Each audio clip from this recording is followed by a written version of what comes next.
안녕하세요. 장대은 독서대학의 장대은 목사입니다. 아는 만큼 사랑한다는 말이 있죠.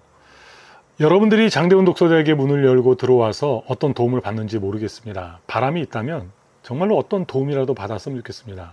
물론 긍정적인 방향이죠.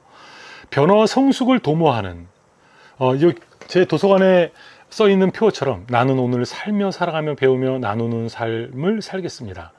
제가 그렇게 살고 있다라고 하는 것이 아닙니다. 그냥 저의 이상입니다. 저의 바람입니다. 꿈이고 소망입니다. 오늘 조금 실천할 뿐입니다. 또 실수하고 그리고 또 실천하고 또 실수가 반복되겠죠. 다만 그 실수가 예전보다 덜 반복되는 그 일상을 살고 싶은 그 마음이 있습니다. 이후로도 여러분들이 저의 부족한 모습을 볼 때 질타도 해주시지만 그냥 바람이 있다면 너무 질타하시면 또 저도 상처받잖아요.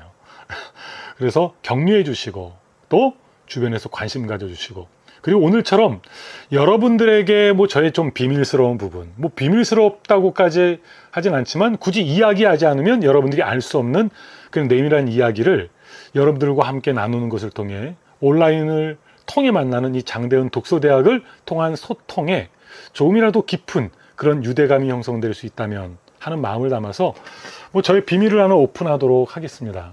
비밀이라고 할 것까지는 없습니다. 아는 만큼 사랑한다고 했으니까 그냥 저의 공개되지 않았던 이야기 가운데 한두 가지 정도. 이것도 독서와 관계가 있고요. 그리고 또 하나의 키워드가 있다면 결혼입니다. 이 방송을 보시고 계신 분들 가운데 결혼한 분들이 많으시죠? 여러분들은 결혼식을 어디서 했습니까? 저는 정말 특별한 장소에서 했습니다. 결혼하신 분들 가운데 0.00001%도 아마 이 장소에서 하신 분들 많지 않을 것이고요. 특별히 저는 분당 구민입니다. 성남시 분당구에 살고 있고요. 지금 야탑동에 살고 있는데 야탑동에는 성남시 중앙도서관, 공공도서관이 한 군데 있습니다. 그 연역을 살펴보면은 2001년도 11월 달에 이제 개관을 해서 도서관 운영이 시작됐습니다. 그리고 저는 2002년도 4월 13일 바로 성남중앙도서관 3층 시청각실에서 결혼식을 열었습니다. 그 당시 초대 소장님이 이제 결혼식을 허락을 해줬어요.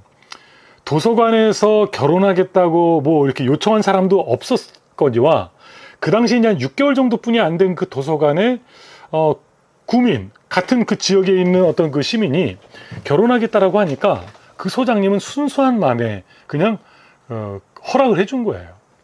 그런데 이제 그 당일날이 됐을 때 토요일 날이었는데 제가 이제 1층에서 3층으로 올라가는 그 계단 또 엘리베이터 앞에 시청각실로 들어가는 입구 쪽에 브로마이드 같은 형태로 찍은 어떤 그 사진들을 쭉 이렇게 매달아 놨고요. 그리고 이제 그것을 찾는 그런 하객들 중에는 우리 가족 친족들은 한복을 입으신 분도 있고요.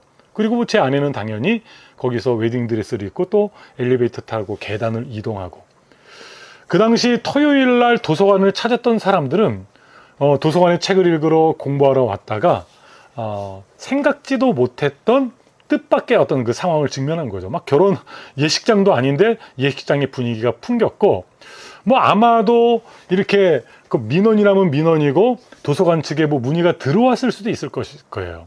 그리고 이것을 허락해줬던 그쪽에서도 미처 상상치 못했던 특별하게 저희들이 소란을 일으킨 것은 아니지만 도서관에서 볼 수 있는 그런 풍경은 아니잖아요. 그래서 행사를 마치고 결혼식을 마치고 이제 사무실을 찾아서 인사하러 갔을 때 그것이 그 안에서는 이야기거리가 됐나 봐요. 누군가는 이렇게 항의했을 수도 있고요. 내부에서도 이거 누가 내줬냐 허락을. 근데 소장이 내줬거든요.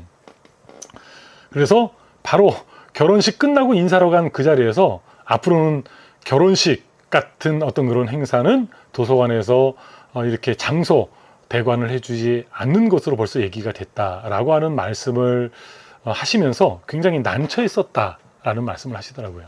그런데 왜 도서관에서 했냐면 제가 이제 1999년도부터 공동체 생활을 시작했습니다.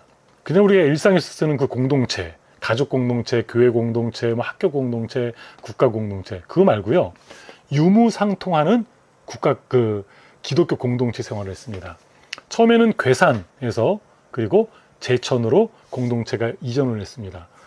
건물을 사고 그리고 공동체 터전을 마련하고 그곳에서 학교도 운영하고 그 학교가 우리나라에서 기독 대안학교로 가장 유명하다고 할 수 있는 대표적인 대안학교 꿈의 학교였죠. 저희 스승과 공동체 선배들이 먼저 설립을 했고요. 저도 초창기 멤버로 참여할 수 있는 그런 특권을 누렸죠. 세상에서 나름대로 인정받는 그런 직업을 가졌던 분들이 기독교적인 어떤 그 마인드를 통해서 내 삶의 비전, 사람을 세우는, 사람을 변화시키는 그 일에 헌신하겠다라고 세상의 많은 것들을 포기하고 접고 산속으로 모여들었습니다. 함께 살아갔습니다. 열 몇 가정이 넘는 그런 공동체 가족들이 통장을 하나로 놓고 어떤 그 돈과 어떤 세상의 어떤 그 또 다른 것에 마음을 두기보다는 살며 살아가며 배우며 나누는 삶을 살기 위한 그런 삶을 살기 시작했습니다. 결혼해서 자녀를 둔 이들도 있었고요. 저처럼 청년들도 있었습니다. 제가 28살 때 공동체에 들어갔나 그랬을 겁니다. 저에게 있어서는 정말 이상을 추구하는 어떠한 그런 선택이었고요. 뭐 그렇게 어렵진 않았습니다. 그 학교 생활을 할 때 저에게는 참 좋은 촉들이 많았는데요. 결혼도 그 공동체에서 하게 됐습니다. 물론 그 제 아내가 될 지금 현재 아내인, 올해가 저희 결혼 20주년이었거든요. 제 아내는 그 공동체 사람은 아니었고요. 그 공동체에 한 달에 한 번씩 강의를 하러 오던 어떠한 분의 소개를 통해서 만나게 됐고 연애를 하게 됐고 결혼을 하게 되었습니다. 제가 그러한 이상 공동체 생활을 하게 되었던 뭐 그런 배경에는 저만의 어떤 꿈꾸던 그 바가 있었기 때문에 그런 선택을 했겠죠. 그런데 결혼에 대해서도 이상이 있었습니다. 좀 특별한 결혼을 하고 싶었어요. 그 특별하다라는 것은 뭐 정말로 특별한 것이 아니었고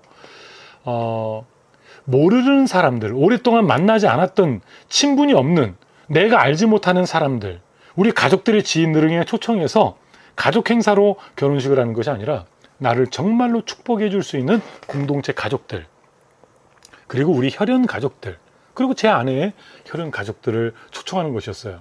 축의금도 받고 싶지 않아서 제가 어떤 영화에서 봤었는데 미리 그 결혼식에 올 사람들한테 선물 목록을 뽑아 놓고 그 선물 목록 중에서 이제 참여하는 사람들이 하나하나 선택해 나가면서 현장에서 전달하는 것이었어요. 저는 다른 게 아니라 제가 받고 싶은 책의 목록을 열고 해놓고 그 책 한 권을 들고 그냥 축의금을 대신해서 결혼식장에 와서 축하의 마음을 전달하는 뭐 그것을 꿈꿨었고요. 그리고 그것을 실행해 나갔는데 저희 가족들의 반대에 부딪혔어요. 특별히 어머니의 반대에 부딪혔습니다. 결혼식이라고 하는 건 너만의 혼자만의 행사가 아니다. 그 어머니가 살아오면서 관계했던 수많은 사람들과의 관계 속에서 함께 서로 때로는 품앗이하고 그리고 인사를 나누는 가족 행사이기 때문에 너의 결혼식이지만 너만의 그러한 선택으로 해서 안 된다라고 하는 그런 강력한 반대에 부딪혔고 어느 정도는 제가 그 논리에 설득이 됐습니다. 그런데 일반 어떤 그 예식장 같은 데서 하고 싶진 않았어요. 그래서 선택했던 것이 내가 독서 사역을 공적으로 하고 있었고 그래서 저희 어머니가 살고 계신 그 분당에서 그냥 도서관을 찾아갔던 것이었는데 그 도서관에서 뜻밖의 허락해 주리라고 생각진 않았어요. 다만 제가 하고 있는 그 일과 연관시켜서 의미를 담고 싶은 마음에 찾아갔던 것인데 너무 쉽게 허락해 줬고 그냥 일사천리 찾아가서 얼마 지나지 않아 한 제가 2, 3주 전에 찾아갔나 그랬을 거예요. 바로 결혼식을 열었습니다. 어떤 이들이 바라볼 때 저는 결혼하고 20년이 지난 지금 제가 독서 사역을 공적으로 시작한 이후에 지금 2022년도라고 하는 이 시점도 일반적인 목사가 아닌 이상을 좇는 그런 목사라고 생각하는 이들이 많을 것입니다. 뭐 실제로도 그렇고요. 그러나 제가 꿈꾸는 이상은 세상에 없는 어떠한 것은 아니라고 생각합니다. 다만 다른 이들과 좀 다른 선택들이 제 삶에 있다라고 하는 것만큼은 저도 인정을 합니다. 그럼에도 불구하고 제가 그러한 선택을 유지해 나가는 것은 그냥 독특한 삶을 살겠다가 아니라 저를 메타인지한 결과라고 할까요? 내 자신을 알라. 저는 제 자신을 어느 정도 잘 아는 것 같아요. 제가 뭘 잘하는지, 무엇보다도 제가 뭘 못하는지. 저는 이 짧은 인생을 살아나가면서 나에게 주셨다라고 생각되는 그런 은사, 잘하고 있는 것을 그것을 통해서 세상과 소통하며 살고 싶은 마음이 있었어요. 그리고 제 마음속에 목사가 되고 싶은 그 마음을 주셨는데, 내가 하고 있는 일은 목사가 아니어도 할 수 있지만 저는 이 일을 목사가 돼서 하고 싶었어요. 그래서 목사가 돼서 목사의 사명감을 가지고 독서와 글쓰기, 리터러시, 그것을 통해 인간의 변화와 성숙을 추구해 나가고 싶었습니다. 1998년도 그 이전에는 그냥 개인 독서, 개인 글쓰기가 진행됐었고요. 그리고 98년도 이후에는 공적 사역으로서의 독서와 글쓰기가 그리고 시작되었는데 25년이 지난 지금까지도 그것은 이어지고 있습니다. 앞으로도 그럴 거예요. 하나님께서 이것을 제 마음의 소원으로 주셨고, 그렇기 때문에 제가 이것을 25년 동안 유지해 오는데 단 한 번의 흔들림도 없을 수 있지 않았나, 그런 생각을 해보게 됩니다. 제가 만약에 다른 은사가 있었다고 한다면, 다른 걸 누구보다도 잘할 수 있었다고 한다면 그것에 집중했을 것이에요. 저는 제가 하고 있는 것이 가장 중요하다, 이것만이 목사로서 할 수 있는 그 사명 감당을 위한 소중한 일이다, 그렇게 생각지 않아요. 여러분, 세상에 하나님이 맡겨주신 그 사명, 감당해야 될 그 일, 한두 가지겠습니까? 수천 수만 가지예요. 저는 그 중에 한 가지라고 하는 것이에요. 다만 저는 이 독서와 글쓰기를 통해 세상을 바라보고, 그리고 하나님을 바라보고, 아니, 하나님을 통해 이 독서와 글쓰기를 통해 세상을 향해 한 걸음 한 걸음 나아갈 뿐이에요. 여러분, 제가 독서와 글쓰기를 한다고 해서 세상에 다른 키워드들과 다른 주제들을 그냥 등한시하나요? 그렇지 않습니다. 이것을 통해 그 주제들과 함께 연결시켜 나가고 이 주제를 통해 세상과 소통할 뿐이에요. 제가 무언가를 하고 있을 때 무언가를 하고 있지 않은 것으로 인해 덜 불안한 것은 뭐냐면, 나는 이것을 집중하고 이것에 전념하고 이것으로 세상과 소통하지만 하나님은 다른 이들의 마음속에 또 다른 주제로 세상과 소통할 수 있게끔 각자에게 각 역할을 맡기셨기 때문이라고 생각하기 때문이에요. 내가 무언가를 하고 있지 않을 때 불안하지 않아요. 다만 내가 이것에 집중하고 전념함으로 인해서 다른 이들이 나만큼 이것에 에너지를 쏟지 않아도 바로 나에게 준비된 것으로 그들과 함께 소통하는 과정이 예수 그리스도를 머리로 한 교회 공동체, 교회가 아니어도 세상 모든 사람들과 소통해 나갈 수 있는 그런 기회를 바로 제가 전념하는 일을 통해서 하나님이 만들어 주신다라고 하는 그 믿음이 있고요. 지난 시간 속에 그래 왔습니다. 앞으로도 그러할 것이라고 하는 것을 저는 믿고 또 그것을 경험했고 그 부분은 확신합니다. 물론 제가 그리는 그림 그대로 그것이 이루어진다라고 생각지 않습니다. 감사한 것은 제가 생각하는 것 그 이상의 많은 열매들을 경험하게 해주셨어요. 그 열매는 단순히 세상의 어떤 합리적이고 효율적인 그런 열매만은 아닙니다. 그래도 여전히 시간이 지남에도 불구하고 제 마음속에는 합리와 효율만이 아닌, 그럼에도 불구하고 그 이전에 방향성으로서의 그 목적적인, 그리고 하나님이 마음속에 허락해 주신 그 소원, 비전, 그 이상, 여전히 지금도 그것을 간직하게 하셨고요. 그 안에서 효율과 때로는 합리라고 하는 그 단어를 이렇게 풀어가는 그런 지혜를 저에게 조금 허락해 주지 않으셨나 합니다. 제 바람은요, 저에게 허락하신 이 작은 준비됨을 통해서 세상과 소통하고 싶고요. 그리고 수많은 사람들과 소통하고 싶고요. 수많은 사람이라기보다는 저와 또 다른 역할을 맡고 있는 그들과 함께 소통하고 싶고요. 그리고 무엇보다도 하나님의 영광을 선포하는 바로 그것이 저에게 있어서는 이 독서와 글쓰기와 교육의 사역을 통해 이루고 싶은, 그리고 그것을 삶에서 그냥 진행해 나가고 싶은 그런 마음이 있습니다. 저는 결혼을 하고 20년이 지나면서 이유가 더 기대가 돼요. 아내와 오늘 좀 이른 그 처가를 좀 방문하고 왔는데요. 갔다 오면서 우리의 노후 10년 뒤, 20년 뒤 우리는 어떤 모습일까? 우리가 몸이 건강하다면 그때는 무엇을 하고 있을까? 이런 좀 진지한 이야기를 아내와 많이 나눕니다.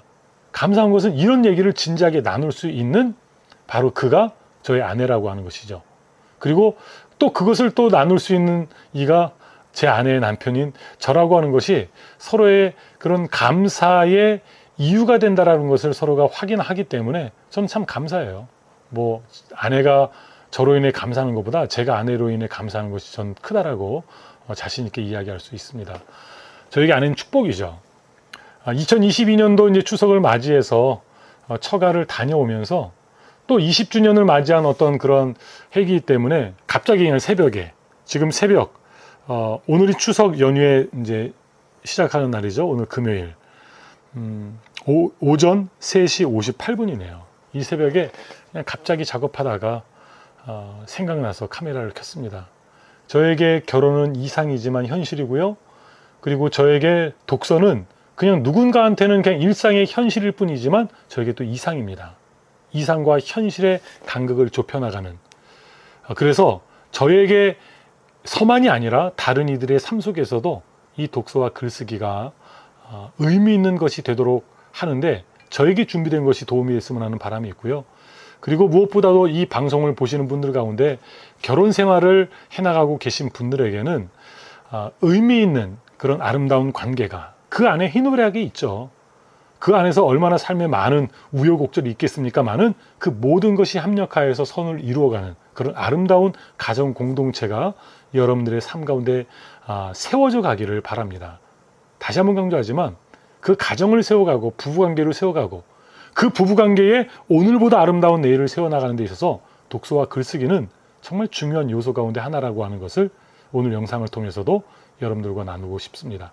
네, 그냥 주저리 어떤 주제가 오늘은 좀 분명하지 않았던 것 같아요. 그냥 독서와 결혼을 그냥 생각나는 대로 한번 말씀드렸는데요. 특별한 여러분들과 좀 비밀을 나눴습니다. 저는 결혼식을 어디서 했다고요? 성남시 중앙도서관 3층 시청각실. 그래서 지금은 그때 제가 너무 이상만 쫓다가 제 친구들에게 결혼 소식 자체를 알리진 않았었어요. 그래서 저희 교회 사역할 때 제자들이나 공동체 가족들과 친족들만 참여를 했었는데 좀 그 미안함과 좀 제가 그래도 이전보다는 현실적이 되어서 그때를 생각하면 약간의 아쉬움은 있는데 이불킥 할 정도의 아쉬움은 아니고요. 이렇게 추억으로 지난 시간을 되돌아보면서 그래 그때는 그랬었지 라고 하는 그런 생각, 상념에 접근합니다. 여러분들 올 추석 행복한 시간 누리시고요. 2022년도도 행복하시고 그리고 그것보다 더 즐겁고 행복한 시간들이 여러분들의 앞으로 주어질 시간 속에 가득하기를 바라는 마음 전하면서 오늘 이야기 마치도록 하겠습니다. 장대훈 독서닥을 통해서 여러분들과 제가 서로를 알아갈 수 있는 기회가 더 있었으면 좋겠고요. 서로 직접 대면하지는 못하더라도 여러분의 삶 가운데 장대훈 독서대학의 작은 그 나눔이 조금이라도 도움이 되는 그러한 영상들과 나눔이 가득하기를 바라는 마음, 그리고 항상 잊지 않으면서 노력해 나가도록 하겠습니다. 다음 시간 또 다른 주제로 찾아뵐 것을 약속드리며 오늘 이만 인사드리겠습니다. 감사합니다.